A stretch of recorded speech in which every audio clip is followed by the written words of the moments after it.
Hello दोस्तों, आपको जैसे पता है कि हमूराबी टैबलेट एक सीरीज चला रही है कोर्ट्स इन लॉकडाउन, और इसमें हम सभी एमएम कोर्ट में जाते हैं और वहाँ से जानकारी लेते हैं। तो आज मैं आया हूँ बैंड्रा एमएम कोर्ट में, और यहाँ के प्रेसिडेंट सर, यहाँ के वाइस प्रेसिडेंट साहब और यहाँ के सीनियर एडवोकेट्स, इनसे मैं मिलूँगा और बातचीत करूँगा और देखूँगा कि आज के दिन में कोर्ट कैसे चल रहा है, सेफ्टी कैसी है, रिमांड में क्या चल रहा है। Hammurabi Tablet would like to thank Advocate Rajesh Anantrao More, who is President of Borivali Bar since last 4 years, for supporting this cause and supporting this series of MM courts. तो दोस्तों चलते हैं और देखते हैं कि बैंड्रा MM कोर्ट में किस तरह का चीज़ है। Thank you. तो दोस्तों अभी मैं हूँ बैंड्रा कोर्ट के प्रेसिडेंट साहब जयप्रकाश बगुरिया सर के साथ। तो सर हम आपको ये पूछना चाहेंगे कि किस तरह से आज बैंड्रा MM कोर्ट चल रहा है हमारा। एक्चुअली कोर्ट्स तो बंद है, आपको पता ही है। केवल रिमांड का काम होता है। बांद्रा में 5 मजिस्ट्रेट्स हैं, जिसमें से केवल एक कोई ना कोई रोज आता है और केवल रिमांड का काम देखता है। ओके। और जो रेगुलर कोर्ट्स हैं वो तो बिल्कुल बंद है। वो डेट्स वगैरह ऑटोमेटिकली इंटरनेट पे ई कोर्ट में अपडेट हो जाती है। वकीलों को भी परेशानी है, क्योंकि सारे के सारे वकील इतने टेक्नोसेवी नहीं है कि ये सब जाने। तो क्लाइंटों के फ़ोन आते हैं, वकील लोग परेशान होते हैं, तो कई बार मजबूर हो के कहीं केवल डेट देखने के लिए कोर्ट में आना पड़ता है। और कई वकील हमारे यहाँ हैंड टू माउथ है, तो उनके पास आज के ज़माने का मोबाइल फ़ोन नहीं है, एंड्रॉयड वगैरह, तो उनके उसमें है नहीं, और किसी में है भी तो उनको पता नहीं कैसे ऑपरेट करना है, क्योंकि ये चीज़ें कभी सिखाई नहीं गई। कोई इनिशिएटिव लिया ही नहीं, चाहे हाई कोर्ट हो, चाहे लोअर जुडिशरी हो, चाहे बार काउंसिल हो, या कि बार भी हो, बार एसोसिएशन भी हो, क्योंकि जरूरत थी नहीं कभी। सर आपको लगता है कि जो सिर्फ एक कोर्ट जो आ रहा है वो सफिशिएंट है, या कुछ एक आध दो कोर्ट और बढ़ने चाहिए तो काम बढ़ेगा? अब आप जानते हैं कि पूरी पुलिस फोर्स जो है वो करीब ड्यूटी पे लगी हुई है इस कोरोना वायरस की महामारी की वजह से। तो क्राइम भी कुछ कम हो रहे हैं और पकड़ा धकड़ी भी बहुत कम है, तो वैसे ही रिमांड बहुत कम है। तो दूसरी कोर्ट बढ़ाने का कोई लॉजिक नहीं है, क्योंकि बढ़ा भी दोगे तो वो एक और मजिस्ट्रेट आएगा और एक्सपोज होंगे ज़्यादा, कुछ और वकील बढ़ जाएंगे। तो कोरोना का तो जब तक कुछ इलाज ना हो तो फिजिकल कोर्ट को चालू करना एक तरह से मुश्किल है, चैलेंजिंग है। ओके। और सर कंपेयर टू जो मतलब कोरोना के पहले जो हमारे वकील भाइयों की संख्या थी यहाँ आने में, उस कंपैरिजन में आज कितने % आ रहे हैं? देखिए, पहले हमारा जो बैंड्रा बार एसोसिएशन का जो मेंबरशिप का टोटल है वो 1300 प्लस के करीब है। ओके। अब उसमें से करीब 250-300 वकीलों का डेली फुटफॉल है यहाँ पे, और पूरे सबब्स में बैंड्रा सेंटर ऑफ जो कोर्ट्स है एमएम कोर्ट का, वो जूनियर्स पैराडाइज के नाम से माना जाता है, क्योंकि हमारे यहाँ पे जूनियर्स बहुत ज़्यादा तादाद में हैं और यहाँ पे लोगों को सीखने का ज़्यादा अवसर मिलता है, इसलिए यहाँ पे जूनियर्स बहुत ज़्यादा हैं। और हमारे यहाँ बहुत दूर दूर से वकील आते हैं, जैसे अंबरनाथ के भी मिलेंगे, फिर उसके बाद में नाला सोपारा, मीरा रोड, और पता नहीं कहाँ से, इधर सिटी से भी बहुत आते हैं। ओके। और सर ये जो वीसी का हियरिंग है, यानी वीडियो कॉन्फ्रेंसिंग, जो हाई कोर्ट में अभी फ़िलहाल चालू है, तो आपको क्या लगता है कि इस तरह का कोई वीडियो कॉन्फ्रेंसिंग मतलब एमएम कोर्ट में भी हो सकता है? वीडियो कॉन्फ्रेंसिंग केवल वो जेल कस्टडी के जो लोग होते हैं उनके लिए इस्तेमाल हुआ है अभी तक, और ना कभी इस बारे में कोई ट्रेनिंग हुई, और ना ही ये पॉसिबल भी है, क्योंकि वकीलों को, मैं समझता हूँ 5% भी लोगों को जानकारी नहीं है कि किस तरह से होगा। और वकीलों के पास, हर एक के पास ऑफिस नहीं है, जिनके पास ऑफिस है उनकी ब्रीफ ऑफिस में है, और कई बार जूनियर्स की भी असिस्टेंस चाहिए। तो ये सब वीडियो कॉन्फ्रेंसिंग का, और फिर उसके बाद में सवाल ये आता है, जैसे ई कोर्ट और ये ई फाइलिंग का जो कॉन्सेप्ट लाए थे, उसके बारे में प्रेजेंटेशन हुआ वो जूम के ऊपर या वेबिनार पे, तो वो आपने भी देखा होगा, तो कुछ अजीब सी बात थी। खैर प्रयास अच्छा था, लेकिन अब वहाँ पे जो जज साहब थे उन्होंने अपने लैपटॉप पे दिखाया अब हमारे यहाँ हर एक के पास तो लैपटॉप नहीं, हर एक के पास कंप्यूटर नहीं, हमारे मेंबरों के पास। तो लोगों ने मोबाइल पे देखा। अब मोबाइल पे उनके लैपटॉप पे क्या आ रहा है वो पढ़ना भी इम्पॉसिबल था। तो मैं तो, मेरे शब्दों में तो मैं ये कहूँगा कि पूरी कोशिश ही बेकार गई, क्योंकि 5% लोग जिन लोगों ने देखा होगा, तो वो भी मैं नहीं समझता कि सब समझ गए। और ये डिफिकल्ट कॉन्सेप्ट है, उसको बाहर में आके प्रेजेंटेशन देने की बात है। केवल ऐसा नहीं कि केवल एक जगह कहीं प्रेजेंटेशन दे दिया सब समझ जाएंगे, ये इम्पॉसिबल है।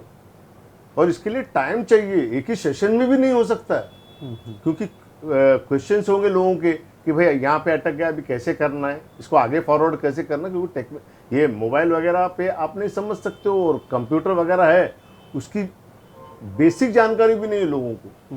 क्योंकि आज तक काम था केवल टाइप करना। क्रिमिनल कोर्ट में होता क्या है, टाइप करो डॉक्यूमेंट या कंप्यूटर पे करवा लो, जिनके पास नहीं है वो फाइल करते थे। अब ये जो सिस्टम लाए हैं उसके लिए बहुत डिफिकल्ट है। तो उसके लिए प्रयास अच्छा है, मैं फिर से रिपीट करूंगा, लेकिन आके बारों में कई बार आपको ये प्रोग्राम लेना होगा, समझाना होगा, किसी को रिप्रेजेंटेटिव को भेजना होगा जो कॉन्स्टेंटली वहां पे रहे, ताकि फाइलिंग के वक्त या और कोई समस्या आए तो उसमें कम से कम मदद कर सके। धीरे धीरे ही सीखेगा कोई वकील। और रही बात ई फाइलिंग की, ई फाइलिंग के अंदर लोगों को समझ में आएगा तो होगा ना, उसके बाद में वर्चुअली कॉपी तो देना ही होता है।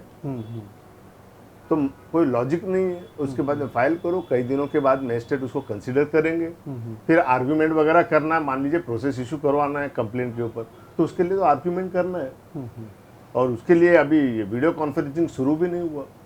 तो आज फाइल किया हुआ या आने वाले समय में फाइल किया हुआ कब जाके लिया जाएगा, तो जरा डिफिकल्ट है।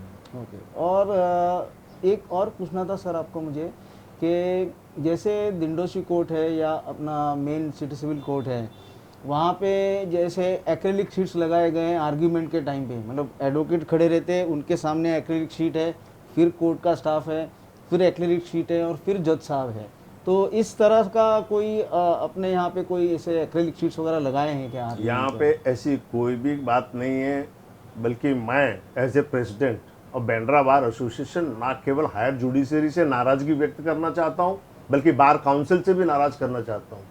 मैं पूछता हूँ, मेरी 33 ईयर्स ऑफ प्रैक्टिस हो गई, आज तक किया क्या है दोनों संस्थाओं ने? यहाँ तक कि ये जो समस्याएं हैं जो एमएम कोर्ट के बारों को फेस करना पड़ रहा है, उसके लिए कभी बुला के किसी ने पूछा क्या? कितने बार है आपको पता है कितने?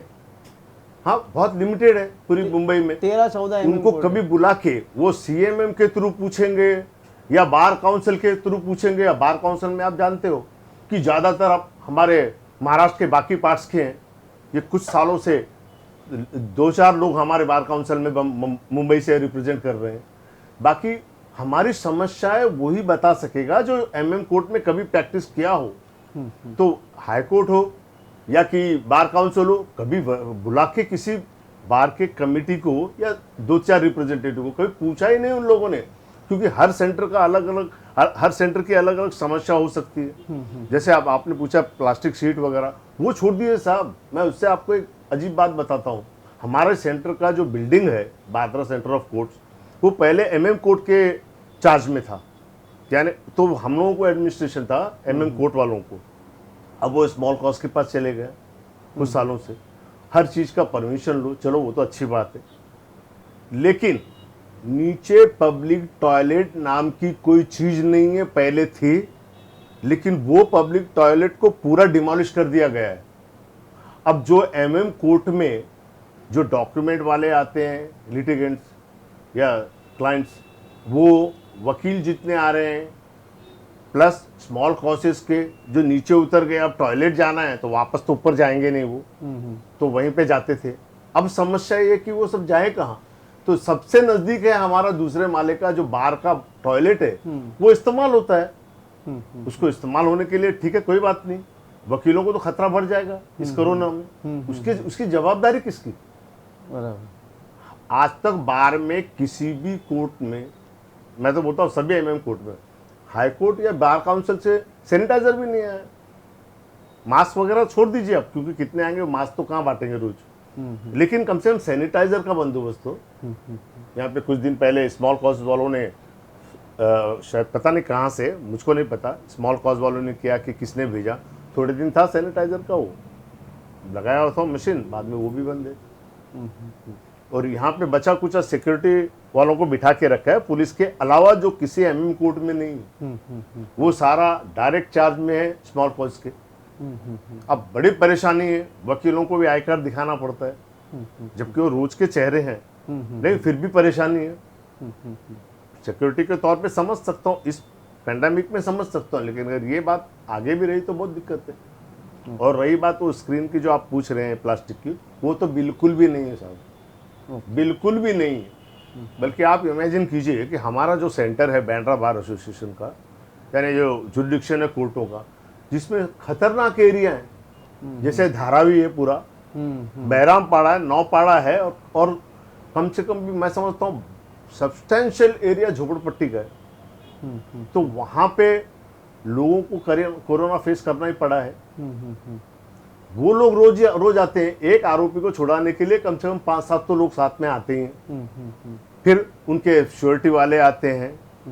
तो आप सोचिए कि इसके बारे में कुछ किया ही नहीं गया। तो प्लास्टिक शीट की तो बात छोड़ दो, वैसे भी कुछ नहीं किया गया आज तक। भगोरिया सर, आपने आपका वक्त दिया और आपने आपके विचार रखे, इसके लिए हम आपके बहुत बहुत आभारी हैं। धन्यवाद। अभी मैं हूँ एडवोकेट BS यादव साहब के साथ, जो बांद्रा एमएम कोर्ट के वाइस प्रेसिडेंट हैं। तो यादव जी, हम आपको ये पूछना चाहेंगे कि आज के दिन में सेफ्टी मेजर्स के बारे में, किस तरह के सेफ्टी मेजर्स है हमारे कोर्ट में अभी? सर, सेफ्टी के लिए आप जो प्रश्न कर रहे हैं, हमारे यहाँ सेफ्टी कुछ भी नहीं है। कुछ इसलिए नहीं है कि कोई भी इक्विपमेंट इनका नहीं कार्यरत है, ना सैनिटाइजर है, और जो ज़रूरी चीज़ें हैं वो तो बिल्कुल अवेलेबल ही नहीं है। शुरू में जब चालू हुआ तो इन्होंने थोड़ा दिन रखा, लेकिन आजकल तो बिल्कुल ही नहीं है, कुछ भी नहीं है। ओके। तो और हम लोगों को तो सबसे बड़ा दुख ये है कि जो बाहर के लोग, जिनसे हमको दास्ती है, जिनसे हमको डर है कि इनसे ये बीमारियां फैल सकती है, उसे रोकना चाहिए, वो सब कुछ ऐसा इनके पास कोई भी प्रावधान नहीं है, कोई सिस्टम नहीं है कि जिससे रोका जाए। हाँ, खाली कहने के लिए है। इन्होंने सिक्योरिटी लगा दिया, सिक्योरिटी नाम में खाली वो मशीन लगा के चेक कर लेते हैं, उसके बाद में घुमा फिरा के लेके जाते हैं, बाद में वो आपका आई कार्ड चेक करेंगे, और इनके पास कोई भी ऐसा साधन नहीं है जो जरूरी है आजकल। हाँ, स्वच्छता के नाम पे वहाँ आजकल चल रहा है स्वच्छ अभियान, वो भी एकदम कुछ भी नहीं है। तो उससे हमारे वकील भाइयों को और जो भी लिटिगेंट्स आते हैं या अन्य भी जो आते हैं उनके, क्योंकि एमएम कोर्ट है, पुलिस वाले भी आते हैं, रिमांड के टाइम पे वो आरोपी को लेके आते हैं। हाँ, तो ये आम बात हो गई है, आए चले गए, तो कहाँ कुछ भी नहीं है। ओके। कुछ भी नहीं सर। आज ही आप जाकर के अगर देख लेंगे तो आपको कुछ भी नहीं मिलेगा। और यादव जी, ये रिमांड जो आता है अभी, हाँ सर, तो उसमें ये सोशल डिस्टेंसिंग या इस तरह का क्या कैसे आता है रिमांड आज के दिन? अभी आप सोशल डिस्टेंसिंग की बात करते हैं तो रिमांड एक लोग लेके आते हैं, तो एक एक जन को थोड़ा गैप रखते हैं। हाँ, एक्चुअली उनको कम से कम जो है 5 फुट का तो अंतर रहना ही चाहिए। वो ला करके पीछे बैठा देते हैं या आके खड़े हो रहेंगे, वकील भाई अपना खड़ा होता है। हमारे यहाँ जो है टोटल 5 एमएम कोर्ट है, जिसमें से जो है शिफ्ट वाइज एक मजिस्ट्रेट काम कर रहे हैं। उनका जो है शिफ्ट में रहेगा, मॉर्निंग शिफ्ट में बैठेंगे, और वो जो है अपने टाइम से जो उनका जो रिमांड रहता है वो आती है, पुलिस स्टेशन का सर आती है, जब रिमांड अपना देते हैं वहाँ पुकार होता है, लेके जाते हैं, और उनको रिमांड पर जो भी उनका पीसी है, जैसी जो भी है, वो करके अपने लेके चले जाते हैं। और जब भी आर्ग्यूमेंट होता है रिमांड में, हाँ, तो क्या एक ही वकील भाई को अंदर भेजते हैं जिसका क्लाइंट का रिमांड चल रहा है? ऐसा है कि आज जो इन दिनों जो चल रहा है, एक ही भाई और भी रहेंगे तो थोड़ा डिस्टेंट रहता है। जो कुर्सियाँ लगी है तो 2-2 कुर्सियाँ छोड़ करके।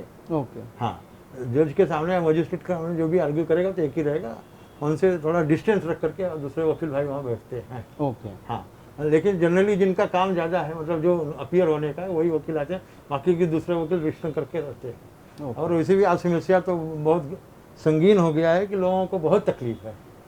काम तो है नहीं किसी के पास। इस लॉकडाउन में सभी सफर कर रहे हैं, सभी को मुसीबत है। मुसीबत तो इतनी है कि बोला नहीं जा सकता, जिसका जितना भी हम वर्णन करें वो कमी है। और खास करके हमारे ये बैंड्रा जो सेंटर है, यहाँ आज देखने जाएंगे तो जूनियर वकीलों का सबसे सघन एकदम जटिल समस्या है। हमारी स्ट्रेंथ ज़्यादा है, लेकिन स्ट्रेंथ के हिसाब से जो आज 200 के लगभग वकील रोज आते हैं, उनको लिए भी बहुत भारी समस्या है। उनको प्रवेश नहीं दिया जाता है अंदर।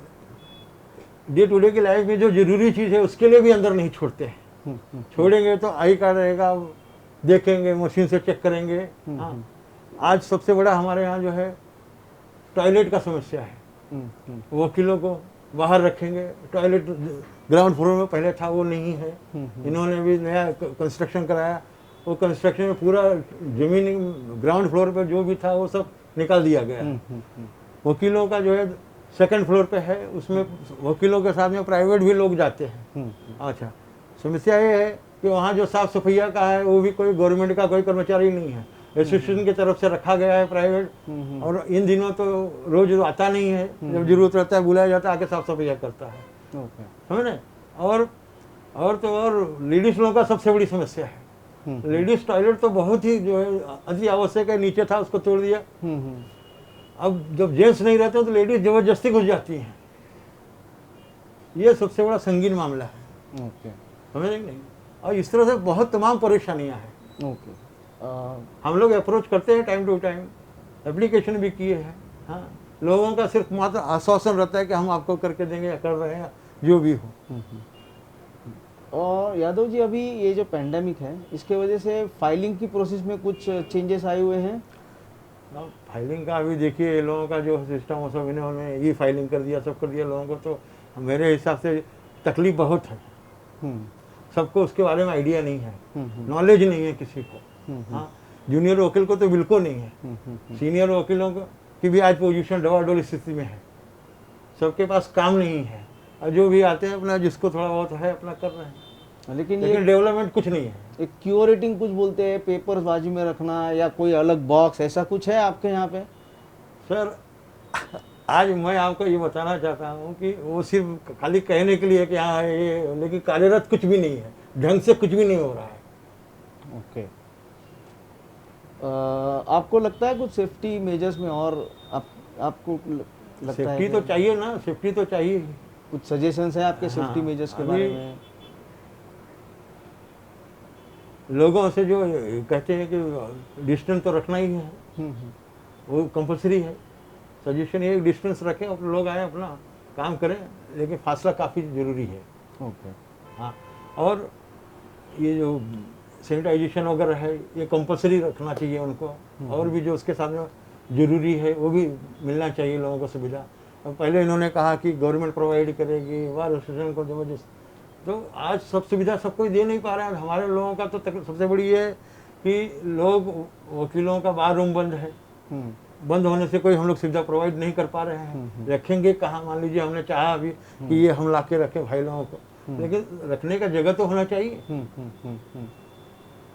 तो वो सब सुविधा नहीं है। सबसे बड़ी समस्या ये है कि हमारे लोग जो है आउट स्टेशन से, मतलब सबब से ज़्यादा आते हैं, उनको लिए कोई सुविधा नहीं है। ट्रेनों से आने में भी उनको परेशानी है। सब लोग जो है गाड़ी तो रखते नहीं है। जूनियर लोग तो सब आप जानते हैं मोबाइल नहीं रख पा रहे हैं, तो गाड़ी तो बड़ी दूर की है। सीनियर लोगों के पास है, लेकिन सबके पास नहीं है। लोगों के पास मोबाइल है तो मोबाइल में जो है सब फंक्शन लोगों को मालूम नहीं है। तो ये तमाम परेशानियां हैं। तो उन परेशानियों को देखते साहब आज परेशानी बहुत ही ज़्यादा है। ओके। तो यादव जी, आपके आभारी हैं कि आप आए और आपने आपका समय दिया और आपके विचार आपने रखे, उसके लिए हम आपके बहुत बहुत आभारी हैं। दोस्तों, अभी मैं हूँ यहाँ के एक्स प्रेसिडेंट साहब दीनानाथ तिवारी सर, और ये कई और सामाजिक कार्यों में भी जुड़े हुए हैं। तो सर से हम ये पूछना चाहेंगे कि सर, आज का ये जो पेंडेमिक का है, इसमें आपको एक एडवोकेटों का अभी क्या भविष्य लग रहा है आपको? पहली बात तो मैं आपको धन्यवाद देता हूं कि आपने ये वकीलों का विषय समाज तक पहुंचाने का प्रयास आप कर रहे हैं। और एडवोकेट के भविष्य के साथ में पूरा प्रोफेशन, इसको मैं साधारण तौर पे 2 भाग में बांटता हूँ। एक तो व्यवसाय ऐसा है कि इसके बिना समाज नहीं चल सकता है, तो वकीलों के व्यवसाय को जीवित रखने का मेरा आपका काम है। उसी प्रकार से व्यवस्था का भी काम है कि ये व्यवसाय जीवित रहे। दूसरा प्रश्न जो है वो वकीलों के अपने जो कष्ट, उनका सर्वाइवल, क्यों अगर इसको हम सब टॉपिक करें तो ये कम से कम 4 कैटेगरी के वकील होंगे। उसमें कुछ बहुत ज़्यादा परेशानी में हैं, तो इसको मैं इस प्रकार से ये 2 भाग में देखता हूँ।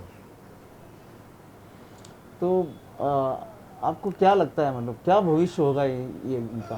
देखिए, भविष्य तो ऐसा है कि ये व्यवसाय टिकेगा।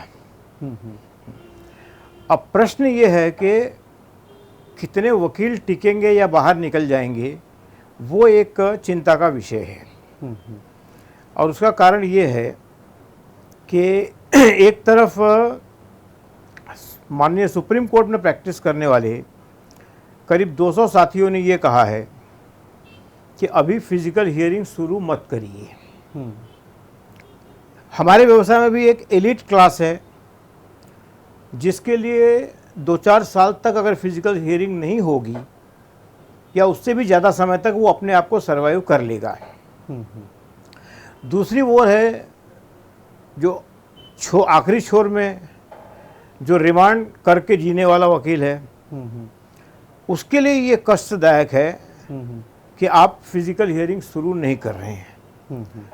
तो व्यवस्था से मेरी अपेक्षा है कि कहीं ना कहीं ये बैलेंस बनाया जाए।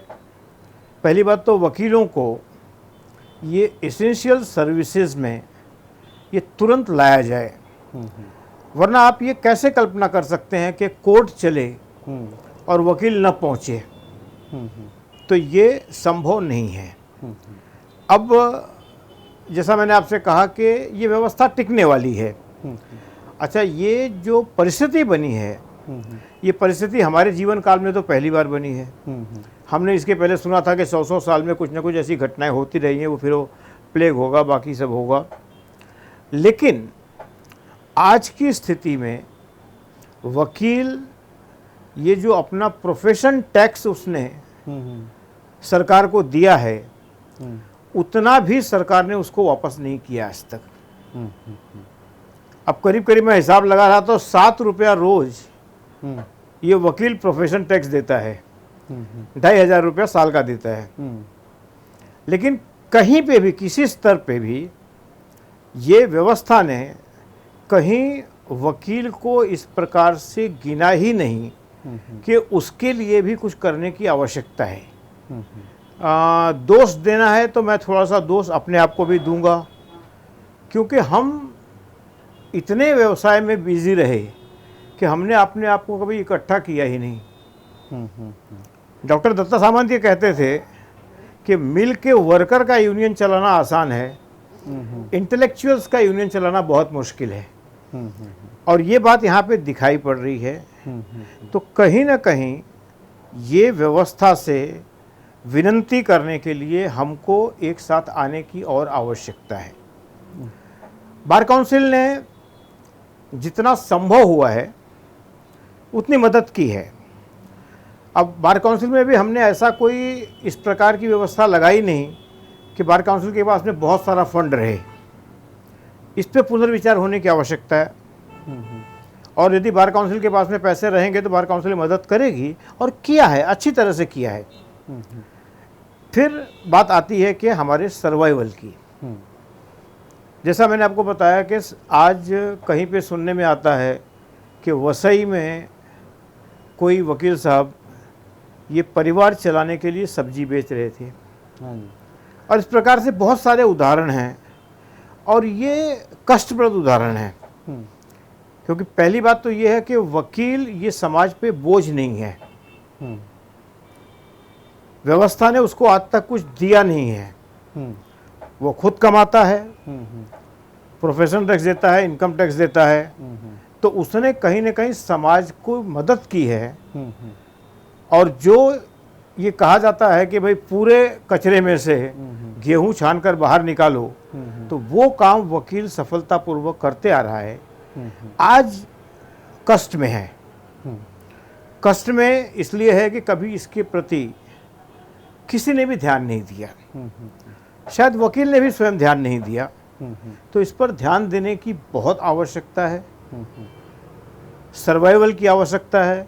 अब मेरा आंकड़ा यदि सही है तो पूरे महाराष्ट्र में हम 2 लाख लोग हैं, और ये कोई बहुत बड़ी संख्या नहीं है, क्योंकि इन 2 लाख में यदि हम सर्वे करेंगे तो मालूम पड़ेगा कि मदद करने की आवश्यकता है 50,000 से लेके 75,000 तक की उनको मदद करने की आवश्यकता है, बाकी चला रहे हैं। तो इस पर ध्यान देने की आवश्यकता है, और इसलिए व्यवस्था से मेरी विनंती है कि जल्द से जल्द, अब 5 महीने हो गए कुछ भी नहीं हुआ, तो इसलिए वकीलों को भी अपना एक टारगेटेड ग्रुप बनाकर एक तो उनकी आर्थिक मदद की जाए, डिटेलिंग तय हो सकती है। दूसरा, धीरे धीरे उनको काम करने की छूट दी जाए।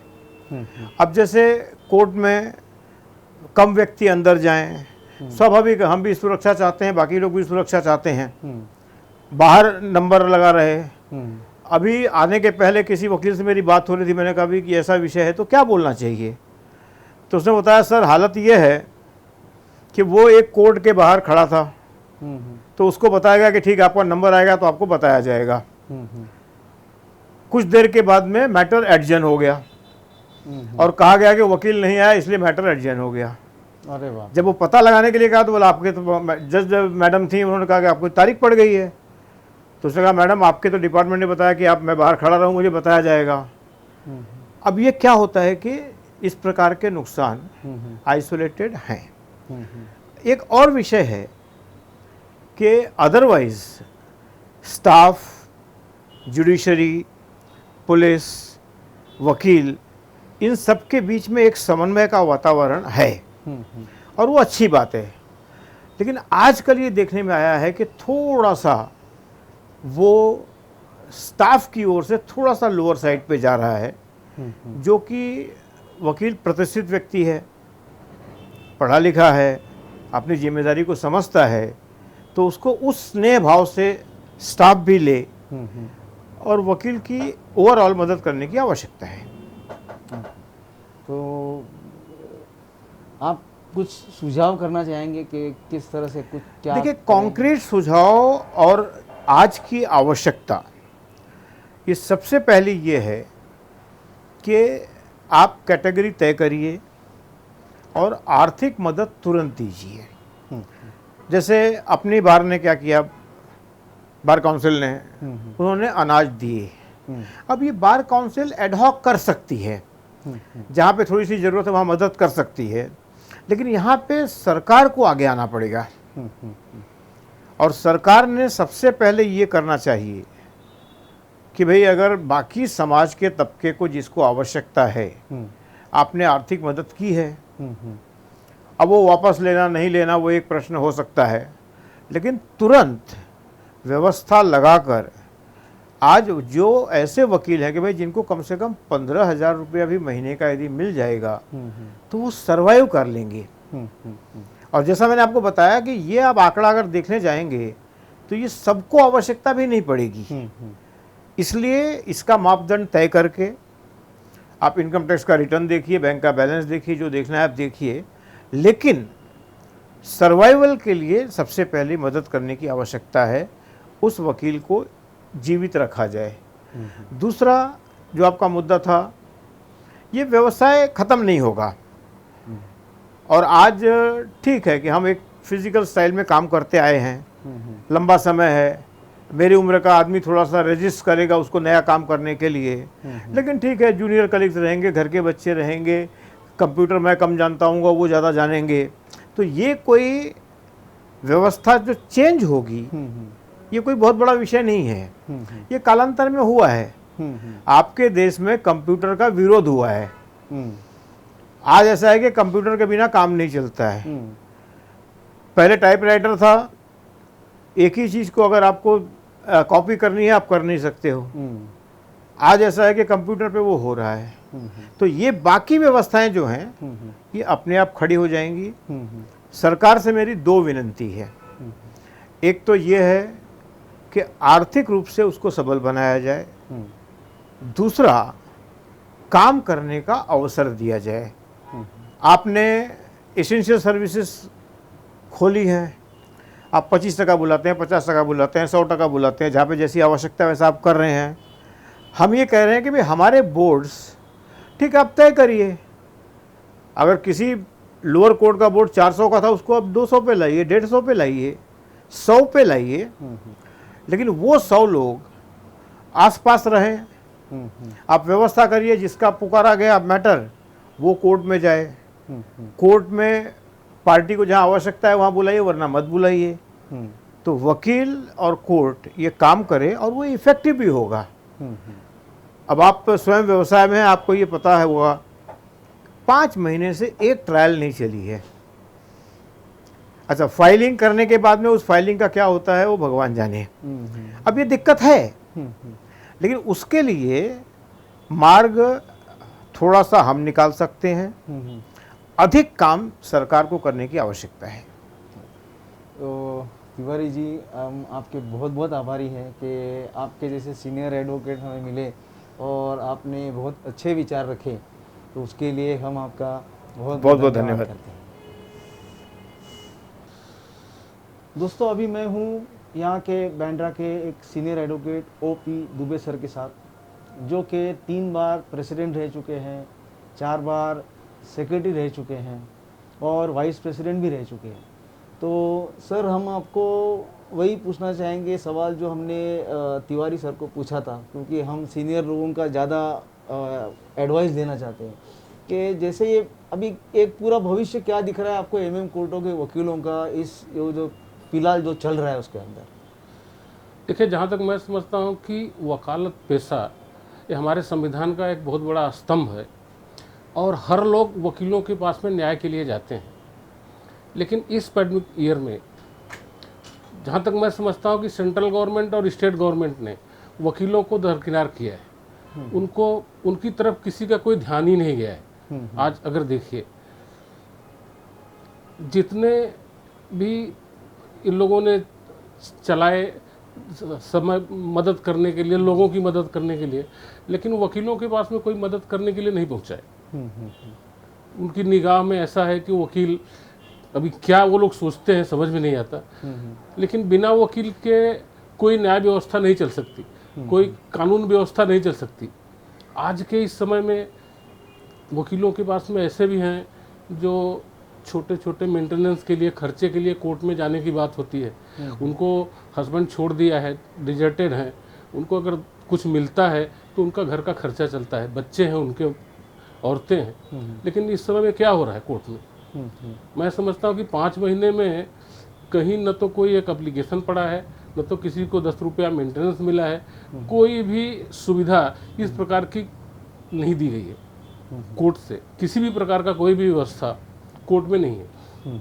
आज कोर्ट में क्या है कि जो 1-2 आदमी पकड़े जाते हैं, उनके रिमांड के लिए कोई आ गया, 2-4 जन कोर्ट में पहुंच जाते हैं, उसके अलावा कोई है ही नहीं, कोई काम ही नहीं दे रहे हैं कि करें। कोर्ट भी काम नहीं कर रही है और मैं समझता हूँ वकीलों से ज़्यादा तो ऑफिसर, जुडिशियल ऑफिसर और स्टाफ डरे हुए हैं काम करने के लिए। आज जो कोई काम करने की स्थिति में नहीं है, काम करना नहीं चाहते। कभी कभी तो ऐसा बोलते हैं क्यों आए इस पैंडेमिक ईयर में कोर्ट में। सेशन कोर्ट वगैरह में भी ऐसी बातें सुनने को है, क्या अगर एक्सट्रीम इमरजेंसी नहीं है तो क्यों आ रहे हो कोर्ट में। आज कोर्ट चालू करने की बात करते हैं, कोर्ट चालू है। हमारे यहाँ वकील लोग सब बिरार से लेकर के, मैं तो समझता हूँ दहानू से भी लोग आते हैं। इधर पालघर, अंबरनाथ, ट्रेन बंद है। आज अगर किसी आदमी को एक मैटर अटेंड करने के लिए आना है कोर्ट में या फाइल करने के लिए आना है, उसको क्या डिफिकल्टी उठानी पड़ती है।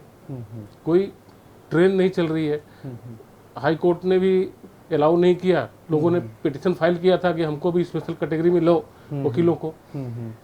अब वकील को इस नहीं लिए ट्रेन में आने के लिए परमिशन नहीं है। अब अगर उनको आना है तो टैक्सी लेके आओ, कार लेके आओ, कार नहीं है तो टैक्सी लो, तो जितना फीस लेंगे उससे ज़्यादा तो उनका भाड़ा खर्चा हो जाएगा।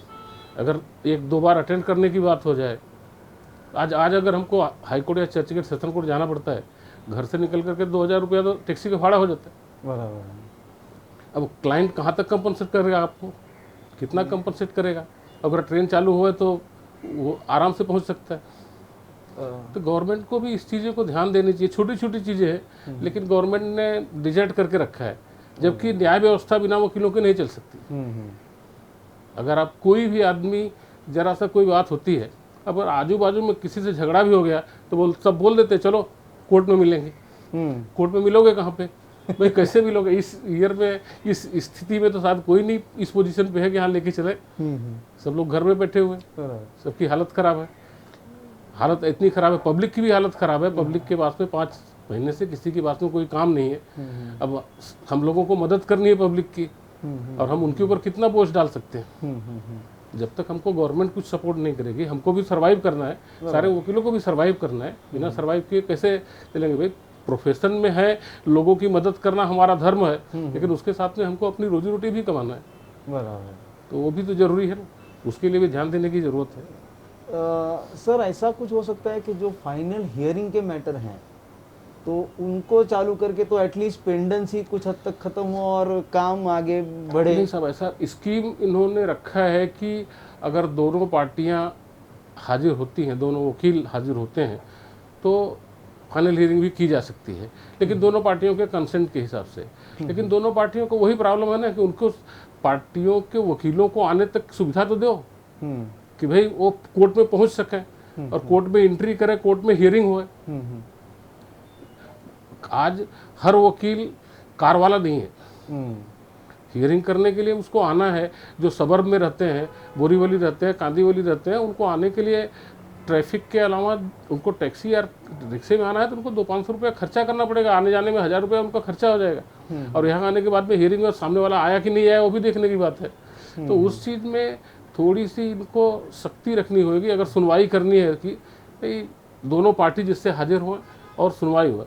मैं तो अभी पता कर रहा था कि भाई चलो हमने एक प्राइवेट कंप्लेंट फाइल की है, उसमें आर्गूमेंट करना है, तो क्या आर्गूमेंट लेते हैं? क्या बोलते नहीं लेते हैं कोर्ट में। अब उसका भी आर्गूमेंट नहीं है। कोई फाइलिंग है, फाइलिंग करके रख दीजिए। जब सिविल कोर्ट में जहाँ तक है, सेशंस कोर्ट में है, 2 दिन तक कोई पेपर को हाथ नहीं लगाता है कि 2 दिन के बाद में उसमें ऑर्डर पास होएगा। तो ये लोगों की तो उस सब की यहाँ पे भी है 138 वगैरह के केस अगर आप फाइल कर देते हैं तो 2 दिन के बाद में वो फिर आपको नंबरिंग मिलेगा।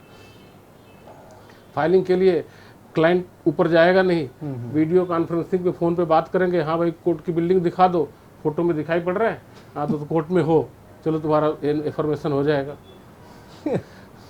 बहुत सी चीज़ें हैं जो कि अभी जैसे डायरेक्शन हुआ, हाईकोर्ट के डायरेक्शंस हैं अरेंजमेंट के लिए कि कोई एक क्लार्क जो फाइलिंग का है और नीचे बैठना चाहिए और नीचे बैठे वहाँ पे सिग्नेचर ले उनको छोड़ देगा। लेकिन यहाँ पे कोई व्यवस्था नहीं है। अच्छा, कि हाँ आ जाए कोई बैठे, कोई एंट्री करने की बात है, उसको सिग्नेचर करना है, अफर्मेशन करना है, ऐसा कोई व्यवस्था नहीं है। और आपकी तरफ से आपको क्या लगता है कि किस तरह के कोई मेजर्स होने चाहिए अभी इस सिचुएशन में? अब देखिए गवर्नमेंट ने, मैं जहाँ तक समझता हूँ, पब्लिक को छोड़ दिया है, जाओ लड़ो।